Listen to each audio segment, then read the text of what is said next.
Hi friends, అందరికీ కూడా నమస్కారం. నేను లక్ష్మీకాంత. మనం ఈరోజు ఎగ్జామ్స్ గురించి పిల్లలు చాలా టెన్షన్ పడుతూ ఉంటారు.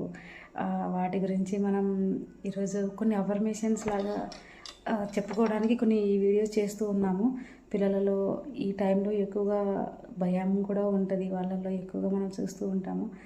అవి అఫర్మేషన్స్ ఎలా వర్క్ అవుతాయి అన్నవి మనం ఈ వీడియోలో తెలుసుకుందాం. అఫర్మేషన్స్ అనేది మనకి చాలా వరకు మన మైండ్కి మనం రీస్టార్ట్ చేయడం అనమాట. అంటే ఎలాగ ఫ్రెండ్స్, మన ఫోన్ హ్యాంగ్ అయిందనుకోండి, రీస్టార్ట్ ఎలా చేస్తాము, అలాగా మన మైండ్కి మనం కూడా ఒక రీస్టార్ట్ అనేలాగా మనం ఈ అఫర్మేషన్స్ అనేవి ఉపయోగపడుతూ ఉంటాయి అన్నమాట. పిల్లల జీవితంలో కానీ మన జీవితంలో కానీ మనం ఇలా చేయొచ్చు. అసలు ఏంటి ఫియర్ అనేది చాలా వరకు మనం పిల్లలలో చూస్తూ ఉంటాం అన్నమాట. అసలు ఈ ఎగ్జామ్స్లోనే ఎక్కువ టెన్షన్ పడుతూ ఉంటారు పిల్లలు. వాళ్ళు చదివినవన్నీ మర్చిపోతూ ఉంటారు అనమాట. ఇవి ఎలాగా మనం చూద్దాము.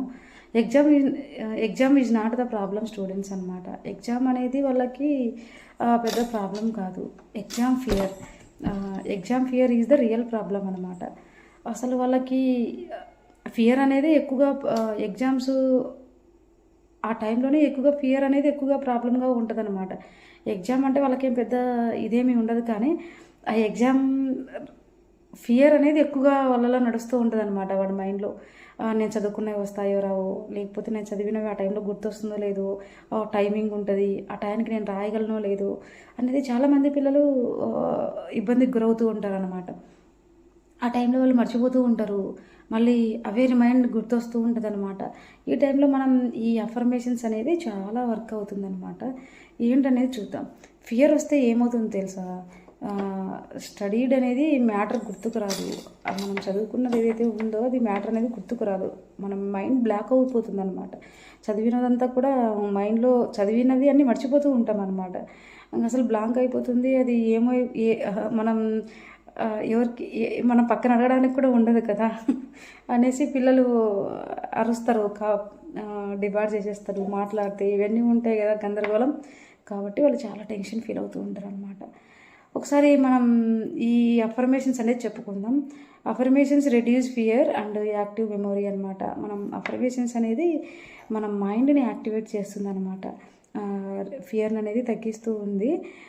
ఇక్కడ ఒకసారి హార్ట్ మీద చేసుకొని ప్రతి ఒక్క పిల్లవాడు మనం ఇలా చెప్పుకోవచ్చు అనమాట. ఒకవేళ మీ పిల్లలు ఉన్నట్లయితే కనుక ఈ అఫర్మేషన్స్ మీరు పక్కన ఒక పెన్తో రాసుకొని నోట్బుక్లో వాళ్ళతో చెప్పించవచ్చు అనమాట. ఎలా అంటే కామ్గా కళ్ళు మూసుకొని చక్కటి శ్వాస తీసి వదులుతూ, 2 శ్వాసలు తీసి వదులుతూ మనం ఏం చెప్పచ్చు అంటే, I am calm and relaxed now. I am calm and relaxed now. నేను చాలా కామ్గా ఉన్నాను, రిలాక్స్డ్గా ఉన్నాను, నా మనసు క్లియర్గా పనిచేస్తోంది అనేసి మనం ఇక్కడ చెప్పుకుంటున్నాం అనమాట. డోంట్ టెన్షన్ అనమాట. అలాగే I understand what I study easily అనమాట. I understand what I study easily. నేను చాలా ఈజీగా చక్కగా అర్థమవుతుంది, నాకు నేర్చుకున్నవి బాగా అర్థమవుతుంది అన్నది మనం ఈజీగా నేను అర్థం చేసుకోగలను అనేది చెప్పుకోవడం అనమాట. రైట్ టైంలో నాకు ఆన్సర్ గుర్తుకొస్తాయి అన్నది చెప్పుకోవడం అనమాట. ఇక్కడ రైట్ టైంలో నాకు ఈ ఆన్సర్స్ అన్నీ గుర్తుకొస్తాయి అనేది ఒక 2 బ్రీత్స్ తీసుకొని లోపలికి శ్వాసను వదులుతూ అప్పుడు మన మైండ్ కామ్ అయిపోతుంది. మనకి ఈ చక్కటి affirmations once again I repeat అనమాట. I am calm and relax now.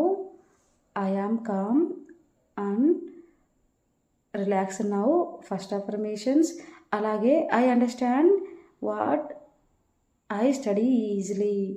I understand what I study easily. ఈ 2 అఫర్మేషన్స్ అనేది మనం ఫియర్ వచ్చినప్పుడు మనం ఇవి గుర్తు చేసుకోవచ్చు అనమాట. అలాగే ఎగ్జామ్ హాల్లో మనకి భయం వస్తుందనుకోండి, ఎలా చెప్పుకోవచ్చు అంటే 1 డీప్ బ్రీత్ తీసుకొని అలాగే స్లోగా వదులుతూ 1 అఫర్మేషన్ చెప్పుకోవచ్చు. ఎలాగా అంటే, I have return, close your eyes, కళ్ళు మూసుకొని, I have return my exam sincerely. నేను చాలా సిన్సియర్గా నా ఎగ్జామ్ని నేను చక్కగా రాశాను. ఇలా మనం చెప్పుకోవచ్చు అనమాట. I have return my exam, I have return my exam sincerely, అన్నీ నా ఫేవర్గానే జరుగుతున్నాయి అనేది మనం నమ్మాలి అనమాట. మన మైండ్కి మనం చెప్పుకోవాలి. ఇలా మనం చెప్పుకోవచ్చు. ఎగ్జామ్ టెస్ట్ యువర్ నాలెడ్జ్ అనమాట. ఈ ఎగ్జామ్ అనేది మనం ఒక టెస్ట్ కోసమే అనేది మనం పిల్లలకి చెప్పాలి. మీరు పిల్లలైతే కనుక ఈ ఎగ్జామ్ అనేది జస్ట్ టెస్టింగ్ కోసం అనమాట. మీరు ఎంతవరకు చదివారు అన్నది ఈ మార్క్స్ ద్వారా మనం బయట చూపించవచ్చు అనమాట. 10/10, 9/10, 8/10 మీరు ఎంతవరకు చదివారు అన్నది ఇది ఒక ఎగ్జామ్ లాగా మనం కండక్ట్ చేయడం జరుగుతుందన్నమాట. నాట్ యువర్ ఫియర్ అనమాట. మీ యొక్క ఇది ఫియర్ కోసం అయితే కాదు. మీరు భయాలన్నీ బయటికి తీసేయండి. అలాగే ఈ అఫర్మేషన్స్ మన ఎగ్జామ్ హాల్లో ఉన్నప్పుడు ఏం చెప్పుకోవాలనేది చెప్పాను. అలాగే మన లోపల భయం ఉందనుకోండి ఎగ్జామ్స్ ద్వారా, ఇవి ఈ రోజు నుంచి మనం ప్రాక్టీస్ చేస్తున్నాం అనుకోండి, మన లైఫ్లో చక్కగా ఇవి భయం అనేది తగ్గిపోతుంది అనమాట. చాలామంది పిల్లలు టెన్షన్ పడుతూ ఉంటారన్న ఉద్దేశంతో ఈ అఫర్మేషన్ చెప్పడం జరుగుతుంది.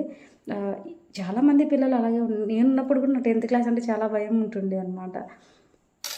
2005 ఆ టైంలో అమ్మ నాకు చాలా భయం.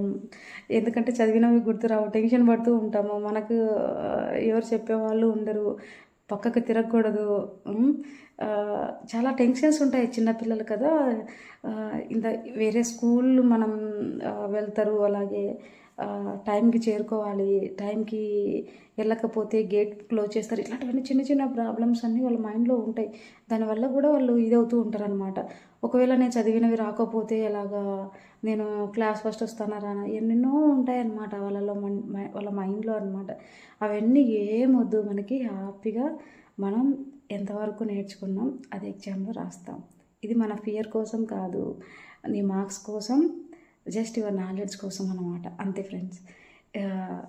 Thank you so much. ఇలాంటి మరిన్ని వీడియోస్ కోసం సబ్స్క్రైబ్ చేద్దాం, లైక్ చేద్దాం, షేర్ చేద్దాం. Thank you so much.